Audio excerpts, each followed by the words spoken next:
बिस्मिल्लाहिर्रहमानिर्रहीम। अस्सलाम वालेकुम to all of you. Vlogs channel में आपको खुशामदीद कहती हूँ। तो आज हम बात करने वाले हैं इंडिविजुअल डिफरेंसेस पे। बहुत से लोगों को पता ही नहीं कि इंडिविजुअल डिफरेंस किसे कहते हैं।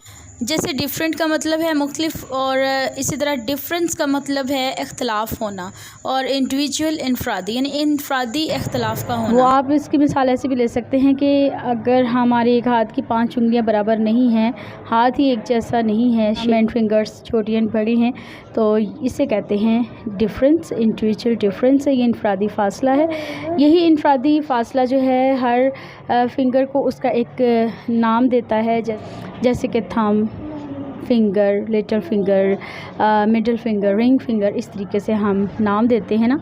तो ये इंडिविजुअल डिफरेंस ही है जिसने इन 5 उंगलियों को 5 नाम दिए। तो मैं ये कहना चाहूँगी कि हम अगर एक ही माँ बाप के 5, 2, 7 कितने भी बहन भाई होते हैं कि हम एक ही माँ बाप के बच्चे होते हैं, लेकिन हम सबके जो नज़रियात हैं, ख़यालात में कुछ ना कुछ फ़र्क ज़रूर होता है।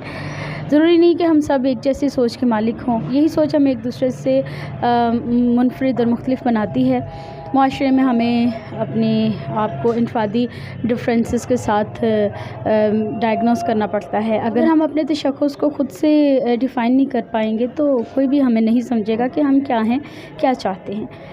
तो ज़ाहिर सी बात है, इंडिविजुअल डिफरेंसेस से मुराद एक ऐसा इनफरादी और मुनफरिद मुकाम है जो आपका किसी और के साथ मैच ही नहीं करता। हमारे बहन भाइयों में से कोई एक चाय पीता है लेकिन दूसरे को चाय पीना बिल्कुल पसंद नहीं है, और तीसरी बहन या भाई जो हैं वो इलायची फ्लेवर पसंद करते हैं। तो ये जो अलग अलग कैटेगरी है चाय बनाने की, चाय पीने की, और अपनी अपनी पसंद की, ये होते हैं इंडिविजुअल डिफरेंसेस। इसी तरह हमें कुछ कलर्स पसंद होते हैं, कुछ ऐसी ड्रेसेस पसंद होते हैं जो हमारे घर में मेरे अपने ही दूसरे बहन भाइयों का या फिर मेरे फ्रेंड्स एंड फैमिली में किसी और को पसंद नहीं होते हैं। वो स्टिचिंग स्टाइल मुझे पसंद होता है लेकिन वो किसी और को पसंद नहीं, लेकिन वो मेरी ही फैमिली मेम्बर्स में मैटर करता है कि उन्हें पसंद नहीं है।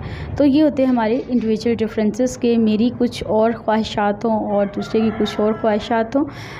ये चीज़ें हमें एक दूसरे से असल में मुनफरिद करती हैं, अलग करती हैं, जुदा नहीं करती, लेकिन मतलब कि अलग हैसियत देती हैं। तो मैं ये समझती हूँ कि इंडिविजुअल डिफरेंसेस का ख़याल ना सिर्फ पेरेंट्स को अपने बच्चों के लिए रखना चाहिए, बल्कि टीचर्स को क्लासरूम में भी इंडिविजुअल डिफरेंसेस जानने चाहिए, ताकि वो अपने तमाम स्टूडेंट्स को अलग अलग कैटेगरी में जान सके, समझ सके कि मेरा कौन सा स्टूडेंट किस नौइयत का है, वो प्यार से मानता है या गुस्से से मानता है। मतलब अपने आप को और दूसरों को समझने के लिए हमें सबसे पहले तो अपनी इनफरादी मुकाम को जानना होगा। एटलीस्ट हमारे अंदर क्या ऐसी प्रोमिनेंट क्वालिटीज़ हैं, दूसरों के अंदर क्या ऐसी क्वालिटीज़ हैं जिनको हमें जानना बहुत ज़रूरी है। ये ना हो कि एक बच्चा अगर चाय पीना पसंद नहीं करता तो हम अर्ली मॉर्निंग नाश्ते की टेबल पे ही ज़बरदस्ती उसे चाय पिलाते हैं, या फिर एक बच्चा दूध नहीं पीता तो हम बिल्कुल ज़बरदस्ती उसे दूध का गिलास पिलाने की कोशिश करते हैं। तो फिर इस तरह क्या होगा, शोर शराबा होगा, और एक जो चीज़ पसंद नहीं है उसके सामने उसकी नापसंद को पेश करते रहना वो उसे मज़ीद ख़राब करती है। तो I suggest to all of you कि अपने आप को और दूसरों को समझिए, एक दूसरे के इनफरादी इख्तलाफात को जानिए, और इस तरह अपनी और अपनी फैमिली को अच्छे मैनर्स में रखने की कोशिश कीजिए। तो मिलूँगी अपनी नेक्स्ट वीडियो में। अल्लाह हाफ़िज़।